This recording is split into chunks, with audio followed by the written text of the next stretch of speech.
शतरुद्र संहिता, शिव जी के सत्योजात, वामदेव, सतपुरुष, अघोर और ईशान नामक 5 अवतारों का वर्णन। हम शिव जी के 5 अवतारों का वर्णन करेंगे। वंदे महानंदमनंतलीलम महेश्वरम सर्वविभुम महामंतम घोरे प्रियम कार्तिके विघ्नराज समुद्भवम शंकर महादेवम, जो ब्रह्मानंद में है और जिनकी लीलाएं अनंत हैं, जो ईश्वरों के भी ईश्वर, सर्वव्यापक, महान गौरी के प्रियतम तथा स्वामी कार्तिक और विघ्नराज गणेश को उत्पन्न करने वाले हैं, उन आदिदेव शंकर की मैं वंदना करता हूँ। शौनक जी ने कहा, महाभाग सूत जी, आप तो पूर्ण करता, व्यास जी के शिष्य तथा ज्ञान और दया की निधि है। अतः अब आप शंभु के उन अवतारों का वर्णन कीजिए जिनके द्वारा उन्हें सत्पुरुषों का कल्याण किया है। सूत जी बोले, शौनक जी, आप तो मननशील व्यक्ति हैं, अतः अब मैं आपसे शिव जी के उन अवतारों का वर्णन करता हूँ। आप अपनी इंद्रियों को वश में करके सद्भक्ति पूर्वक मन लगाकर स्मरण कीजिए। उन्हें पूर्व काल में सनत कुमार ने नंदीश्वर से जो सत्पुरुषों की गति तथा शिव स्वरूप ही है यही प्रश्न किया था, उस समय नंदीश्वर ने शिव जी का स्मरण करते हुए उन्हें योग उत्तर दिया था। नंदीश्वर ने कहा, मुने, यो तो सर्वव्यापी सर्वेश्वर शिव के कल्प कल्पांतरों में असंख्य अवतार हुए हैं, तथापि इस समय मैं अपनी बुद्धि के अनुसार उनमें से कुछ का वर्णन करता हूँ। 19वां कल्प जो श्वेत लोहित नाम से विख्यात है, उसमें शिव जी का सत्योजात नामक अवतार हुआ था। वह उनका प्रथम अवतार कहलाता है। शिव जी का प्रथम अवतार क्या था? श्वेत लोहित नाम से विख्यात, उसमें शिव जी का सत्योजात नामक अवतार हुआ। शिव जी के 5 अवतार बताए हैं ना, तो पहला अवतार है सत्योजात। उस कल्प में जब ब्रह्मा परब्रह्म का ध्यान कर रहे थे, उसी समय एक श्वेत और लोहित वर्ण वाला शिखाधारी कुमार उत्पन्न हुआ। उसे देखकर ब्रह्मा ने मन ही मन विचार किया, तब उन्हें यह ज्ञात हो गया कि यह पुरुष ब्रह्म रूपी परमेश्वर है। तब उन्होंने अंजलि बांधकर उनकी वंदना की। फिर जब भुवनेश्वर ब्रह्मा को पता लग गया कि यह सत्योजात कुमार शिव ही है, तब उन्हें भान हर्ष हुआ। वे अपनी सद्बुद्धि से बारंबार उस परब्रह्म का चिंतन करने लगे। ब्रह्मा जी ध्यान कर ही रहे थे कि वहां श्वेत वर्ण वाले 4 यशस्वी कुमार प्रकट हुए। वे प्रमोदकृष्ट, ज्ञान संपन्न तथा परब्रह्म के स्वरूप थे। उनके नाम थे सुनंद, नंदन, विश्वनंदन और उपनंदन। ये सबके सब महात्मा थे और ब्रह्मा जी के शिष्य हुए। इनसे वे ब्रह्मलोक व्याप्त हो गया। तदंतर सत्योजात रूप से प्रकट हुए परमेश्वर शिव ने परम प्रसन्न होकर ब्रह्मा को ज्ञान तथा सृष्टि रचना की शक्ति प्रदान की। क्योंकि शिव जी से विष्णु प्रकट हुए और विष्णु से ब्रह्मा, लेकिन शिव से ही ब्रह्मा और विष्णु प्रकट हुए। लेकिन हमने तो यही सुना है ना, शिव से विष्णु आए और विष्णु से ब्रह्मा आए। शिव आए, शिव तो ज्योति रूप में है ही, और ब्रह्मा जो आए वो बाएं भुजा से, विष्णु आए वो दाएं भुजा से। लेकिन उन्होंने जिस तरीके से श्री कृष्ण का जन्म हुआ था ना जेल में, और चुपचाप ले जाके कहा रख दिया था गोकुल में यशोदा माँ के पास, उसी तरीके से शिव जी ने भी कुछ ब्रह्मा को कहा रख दिया था कमल पर, क्योंकि विष्णु के नाभि में कमल का पुष्प उगा था, क्योंकि वो समुद्र में थे। समुद्र में जो नदी के समुद्र में रहेगा, समुद्र में तो कमल ही उगता है ना, कीचड़ में कमल उगता है। तो उसी समय वो विष्णु जी वहां पे लेटे हुए थे, तो कमल खिल के आया था, और वहीं के शिव जी ने चुपचाप ले जाके ब्रह्मा जी को वहां पे रख दिया। तो ब्रह्मा जी को क्या लगा, जिसके सामने आंख खुली वो ही मेरा माँ बाप। चाहे अगर शेर के बच्चे को लाके अगर कुत्ते के पास बिठा देंगे ना, तो ये कहेगा यही मेरा माँ बाप है, कोई और नहीं। वो अपने आप को ये नहीं बताएगा कि ये मेरा माँ बाप नहीं है। जिसको जिसके पास कर देंगे वो ही उत्पन्न करने वाला होता है। तो इस तरीके से उन्होंने कहा था ब्रह्मा से, आप सृष्टि की रचना कीजिए। तो ब्रह्मा ने कहा, मैं कैसे कर सकता हूँ, मैं ठहरा अज्ञानी, तो उन्होंने कहा आप तप कीजिए। तप करते रहे करते रहे करते रहे, तप के द्वारा सत्योजात नाम से शिव प्रकट हो गए। दोबारा शिव ही है, लेकिन उन्होंने तो सत्योजात नाम से आना था, क्योंकि वो बता नहीं सकते, एक रूप में बता नहीं सकते सृष्टि की रचना कैसे करती है। कभी भी कोई भी अध्यापक आपको पढ़ा रहा है, पढ़ाते हुए एक जवाब देगा, दूसरा जवाब आपको खुद ढूंढना पड़ता है ना, ये सत्य है। किसी भी स्कूल में कोई भी अध्यापक पढ़ाएगा, एक जवाब देके दूसरा जवाब ढूंढने के लिए बच्चे को कह देगा कि ये आप ढूंढिए। आप नहीं ढूंढोगे तो कल बताएंगे, लेकिन आज नहीं बताएंगे। तो उसी तरीके से शिव जी ने कहा था सृष्टि की रचना आप कीजिए, नहीं करोगे तो बताएंगे जरूर, लेकिन किस रूप में बताएंगे वो कल देखेंगे। सत्योजात नाम से शिव प्रकट हुए और उन्होंने शिव को ब्रह्मा को तप करते हुए देखा। उनसे तप करते करते सुनंदन, नंदन और विश्वनंदन और उपनंदन करके 4 पुत्रों का जन्म हुआ, और उन्होंने ही ब्रह्मलोक से और सृष्टि की रचना करने में ब्रह्मा जी की हेल्प की थी। और तदंतर रक्त नाम से प्रसिद्ध 20वां कल्प आया, और उस कल्प में ब्रह्मा जी ने रक्त वर्ण का शरीर धारण कर लिया था। और जिस समय ब्रह्मा जी पुत्र की कामना से ध्यान कर रहे थे, उसी समय उनसे एक पुत्र प्रकट हुआ, और उसके शरीर पर लाल रंग की माला और लाल ही वस्त्र शोभा पा रहे थे, और उसके नेत्र भी लाल थे, और वह आभूषण भी लाल रंग का ही धारण किए हुए थे। उस महान आत्म बल से संपन्न कुमार को देखकर ब्रह्मा जी ध्यानस्थ हो गए। जब उन्हें ज्ञात हो गया कि ये वामदेव शिव है, तब उन्होंने हाथ जोड़कर उस कुमार को प्रणाम किया। फिर से शिव जी प्रकट हुए वामदेव के रूप में। वो विष्णु भगवान अलग है या वामदेव अलग है? तो विष्णु भगवान वाले वामदेव से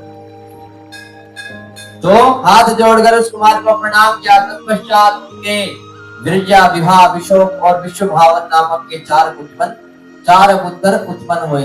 सत्योजात से 4 पुत्र उत्पन्न हुए, फिर ये वामदेव से 4 पुत्र उत्पन्न हुए, जो सभी लाल वस्त्र धारण किए हुए थे। तब वामदेव रूपधारी परमेश्वर शंभु ने परम प्रसन्न होकर ब्रह्मा को ज्ञान तथा सृष्टि रचना की शक्ति प्रदान की। यह वामदेव नामक दूसरा अवतार हुआ, और इसके बाद 21वां कल्प आया, जो पीतवासा नाम से कहा जाता था। उस कल्प में महाभाग ब्रह्मा पीत वस्त्रधारी रूप, जब वे पुत्र की कामना से ध्यान कर रहे थे, उस समय उनसे एक महादेशस्वी कुमार उत्पन्न हुआ। उस प्रौढ़ कुमार की भुजाएं विशाल थी, और उसके शरीर पर पीतांबर झलमला रही थी, और उसे ध्यान मगन बालक को देखकर ब्रह्मा जी ने अपने बुद्धि के बल से उसे तत्पुरुष शिव समझा। फिर से तीसरा जन्म हो गया शिव जी का, तत्पुरुष नाम से शिव। तब उन्होंने ध्यान युक्त चित्त से संपूर्ण लोकों द्वारा नमस्कार करते महादेवी शांति गायत्री तत्पुरुषाय विद्महे महादेवाय धीमहि तन्नो देवी रुद्र प्रचोदयात् का जप करके उन्हें नमस्कार किया।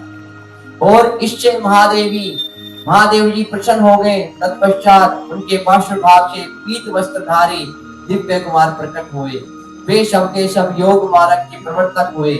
यह सतपुरुष नामक तीसरा अवतार हुआ।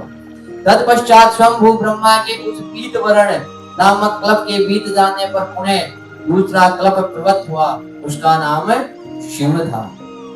जब एकार्णव की दशा में 1 सहस्त्र दिव्य वर्ष व्यतीत हो गए, तब ब्रह्मा जी प्रजाओं की सृष्टि करने की इच्छा से दुखी हो विचार करने लगे। उस समय उन महातेजस्वी ब्रह्मा के समक्ष एक कुमार उत्पन्न हुआ, और उस महापराक्रमी बालक के शरीर का रंग काला था। वह अपने तेज से उद्दीप्त हो रहा था तथा काला वस्त्र, काली पगड़ी तथा काला यज्ञोपवीत धारण किए हुए था। उसका मुकुट भी काला था, और स्नान के पश्चात अनुलेपन चंदन भी काले रंग का ही था। उन्हें भयंकर पराक्रमी महामनस्वी देव देवेश्वर अलौकिक कृष्ण पिंगल वर्ण वाले अघोर को देखकर ब्रह्मा जी ने उनकी वंदना की। तत्पश्चात ब्रह्मा जी उन बकवत्सल अविनाशी अघोर को ब्रह्म रूप समझकर इष्ट वचनों द्वारा उनकी स्तुति करने लगे। तब उनके पार्श्वभाग में कृष्ण वर्ण वाले तथा काले रंग का अनुलेपन धारण किए हुए 4 महामनस्वी कुमार उत्पन्न हुए। वे सब के सब परम तेजस्वी अव्यक्त नामा तथा शिव शरीर के रूप वाले थे। उनके नाम थे कृष्ण, कृष्णचिक, कृष्णाश्चय और कृष्ण कंठ ध्रक। ये चौथा जन्म है अघोर। उनसे भी 4 पुत्रों का उत्पन्न हुआ था। कौन कौन? कृष्ण, कृष्णचिक, कृष्णाश्चय और कृष्ण कठद्रक। इस प्रकार उत्पन्न होकर इन महात्माओं ने ब्रह्मा जी की सृष्टि रचना का निमित्त महान अद्भुत घोर नामक योग का प्रचार किया। यह अघोर नामक चौथा अवतार। और मुनीश्वर तदंतर ब्रह्मा का दूसरा कल्प प्रारंभ हुआ और वह परम अद्भुत था और विश्व रूप नाम से विख्यात हुआ। और उस कल्प में जब ब्रह्मा जी पुत्र की कामना से मन ही मन शिव जी का ध्यान कर रहे थे, उसी समय महान सिंहनाद करने वाले विश्व रूपा सरस्वती प्रकट हुई था। उसी प्रकार परमेश्वर भगवान ईशान प्रादुर्भूत हुए और जिनका वर्ण शुद्ध स्फटिक के समान उज्ज्वल था। पांचवा है ईशान। ईशान रूप प्रकट हुआ जो समस्त आभूषणों से विभूषित थे। उन अनंत अजन्मा सर्वव्यापी सर्वात्रयामी सब कुछ प्रदान करने वाले स्वरूप सुंदर रूप वाले तथा अरूप ईशान को देखकर ब्रह्मा जी ने उन्हें प्रणाम किया। तब शक्ति सहित विभु ईशान ने भी ब्रह्मा को सन्मार्ग का उपदेश देकर 4 सुंदर बालकों की कल्पना की। उन उत्पन्न हुए शिशुओं का नाम था जटी, मुंडी, शिखंडी और अर्धमुंड। वे योगा अनुसार सद धर्म का पालन करके योग गति को प्राप्त हो गए। यह ईशान नामक 5वां अवतार हुआ। जब जब ब्रह्मा को ये लगा ना कि तब तब प्रभु शिव ने प्रकट हुआ। ब्रह्मा को लगा कि ये चेहरा कैसे लगाऊं, ये हड्डी कैसे लगाऊं, ये कैसे लगाऊं, हाथ कैसे लगाऊं, पैर कैसे लगाऊं। तब शिव जी प्रकट हो गए अलग अलग नाम से। सर्वज्ञ सनत कुमार जी, इस प्रकार मैंने जगत की हित कामना से सत्योजात आदि अवतारों का प्राकट्य संक्षेप से वर्णन किया है। उनका वह सारा लोकहित कार्य व्यवहार यथा तथ्य रूप से ब्रह्मांड में वर्तमान है। महेश्वर की ईशान, पुरुष, घोर, वामदेव और ब्रह्म, ये 5 मूर्तियां विशेष रूप से प्रसिद्ध है। इनमें ईशान जो शिव स्वरूप तथा सबसे बड़ा है, पहला कहा जाता है, वह साक्षात प्रकृति के भोक्ता क्षेत्र में निवास करता है। शिव जी का दूसरा स्वरूप तत्पुरुष नाम से ख्यात है। वह गुणों के आश्रय रूप तथा भोग के सर्वज्ञ से अधिष्ठित है। पिनाकधारी शिव का जो अघोर नामक तीसरा स्वरूप है, वह धर्म के लिए अंगों सहित बुद्धि तत्वों का विस्तार करके अंदर विराजमान रहता है। वामदेव नाम वाला शंकर का चौथा स्वरूप अहंकार का अधिष्ठान है। वह सदा अनेकों प्रकार का कार्य करता रहता है। विचारशील बुद्धिमानों का कथन है कि शंकर का ईशान संज्ञक स्वरूप सदा करण, वाणी और सर्वव्यापी आकाश का अधीश्वर है तथा महेश्वर का पुरुष नामक रूप त्वक, पानी और स्पर्श गुण विशिष्ट वायु का स्वामी है। मनीषी गण अघोर नाम वाले रूप को शरीर, रस, रूप और अग्नि का अधिष्ठान बतलाते हैं। शंकर जी का वामदेव संज्ञक स्वरूप रसना, वायु, रस और जल का स्वामी कहा जाता है। और प्राण, उपस्थ, गंध और पृथ्वी का ईश्वर शिव जी का सद्योजात नामक रूप बताया जाता है। कल्याणकामी मनुष्यों को शंकर जी के इन स्वरूपों की सदा प्रयत्न पूर्वक वंदना करनी चाहिए, क्योंकि ये श्रेय प्राप्ति में एकमात्र हेतु है। क्योंकि जिन लोगों जो ये शिव जी ने 5 रूप लिए हैं, उनमें कहीं ना कहीं हमारे शरीर के गुण अलग अलग बसे हैं। आकाश, जल, वायु, अग्नि, पृथ्वी, ये सारे गुण इसमें आ रखे हैं। सद्योजात है वो पृथ्वी का है, और वामदेव है वो जल का है। अलग अलग रूप 5 आ रखे हैं। जो मनुष्य इन सद्योजात आदि अवतारों के प्राकट्य को पढ़ता है अथवा सुनाता है, वह जगत में समस्त काम्य भोगों का उपभोग करके अंत में ब्रह्म गति को प्राप्त होता है।